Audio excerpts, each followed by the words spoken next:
What if the overwhelming event is not something coming, but something already happening within you? What if the tremor you feel in your chest during moments of silence, the sudden heaviness of your thoughts, the unexplainable pull towards something beyond this world is actually a whisper from that ultimate reality? This is not just a chapter. This is an unveiling. Has there reached you the narration of the overwhelming event? Outwardly, this refers to the day of judgment, a reality so immense that it will engulf all existence. But inwardly, the overwhelming event is the moment when truth overtakes illusion. It is the moment when all veils collapse, when the ego can no longer pretend, when the soul stands exposed before the absolute reality. This event is not limited to the end of time. It happens every time the heart is awakened. Every true spiritual awakening is a small resurrection. Faces that day will be humbled. Not just physical faces, but identities. All the masks we wear, our pride, our status, our constructed selves, they fall apart. In Sufi understanding, the face represents the ego self. When divine reality appears, the ego loses its authority. It bends, it trembles, it dissolves. True humility is not forced. It naturally emerges when illusion disappears, working hard and exhausted. These are souls who struggled, but in the wrong direction. Outwardly, they were busy. Inwardly, they were empty. There are people who spend their entire lives in worship, yet never truly arrive. Why? Because their actions were driven by ego, not love, by fear, not recognition, by habit, not presence.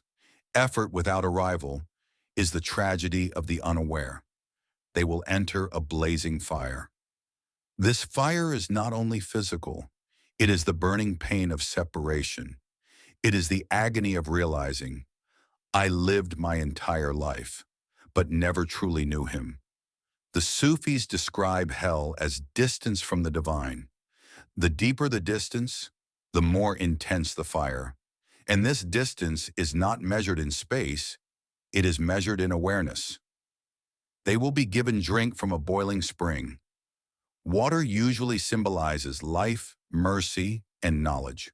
But here, it burns. Why? Because knowledge without purification becomes suffering. Truth, when received by an unprepared heart, does not comfort, it burns. This is why spiritual readiness is essential. They will have no food except from a poisonous, thorny plant. Food represents what nourishes the soul. In this state, their nourishment becomes bitterness, regret, unfulfilled desires, wasted time. They fed themselves with illusions in this world. Now they experience the result. It neither nourishes nor satisfies hunger. Nothing satisfies. This is the ultimate emptiness. A person who spent life chasing fulfillment, only to discover that nothing truly satisfies except the divine. This realization, when delayed, becomes suffering. Other faces that day will be joyful. These are the awakened souls. Their joy is not based on reward. It is based on recognition. They know. They see what others denied. They experience what others doubted. This joy is not emotional. It is existential. Pleased with their effort, because their effort was sincere, not perfect, but genuine. They struggled against their ego. They turned inward.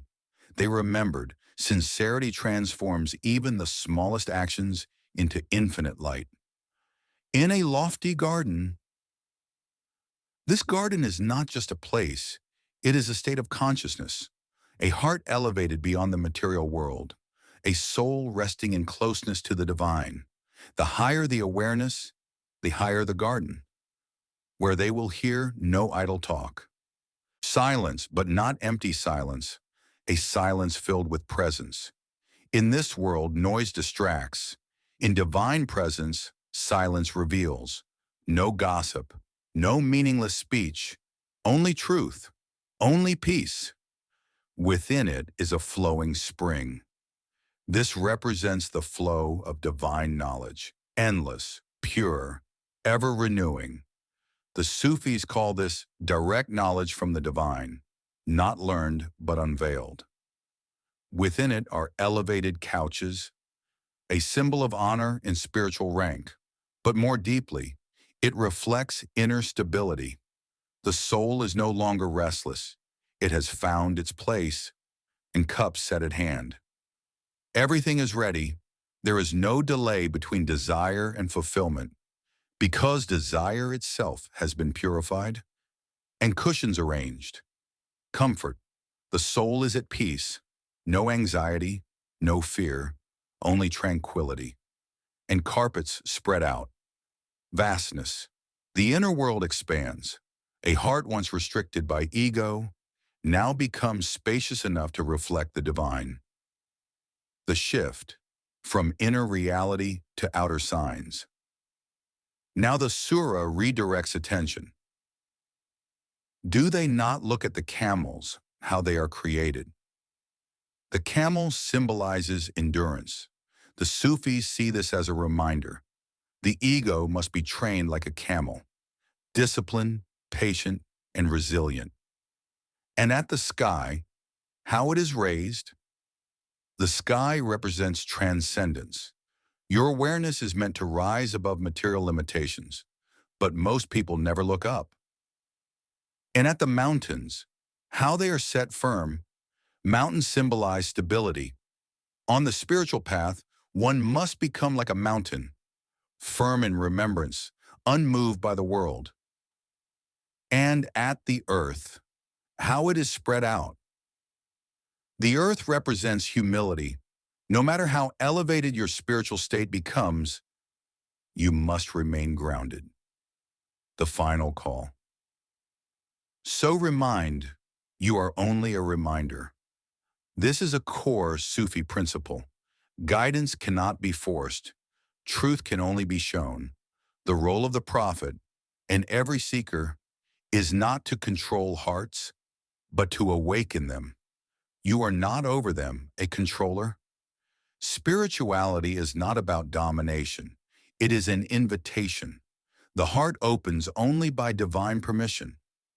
But whoever turns away and disbelieves, turning away is not just denial. It is distraction. It is choosing noise over silence, illusion over truth. Then God will punish him with the greatest punishment. The greatest punishment is separation, to exist, yet feel disconnected from the source. There is a no deeper pain. Indeed, to us is their return. Everything returns, every breath, every thought, every soul. The journey is circular. You came from him, and you return to him. Then indeed upon us is their account. Nothing is lost, not a tear, not a whisper, not a hidden intention. Everything is known. And this should not frighten the lover. It should comfort him, because the one who takes account is also the most merciful. Final reflection. Now pause. Close your eyes for a moment. Feel your breath. Feel your heartbeat. Ask yourself, am I living in heedlessness or awareness? Because the overwhelming event is not just coming, it is already unfolding within you. If this reflection stirred something inside your soul, do not ignore it. Return, reflect, realign. And if you seek more unveilings like this, stay connected, because this journey is not meant to be walked alone.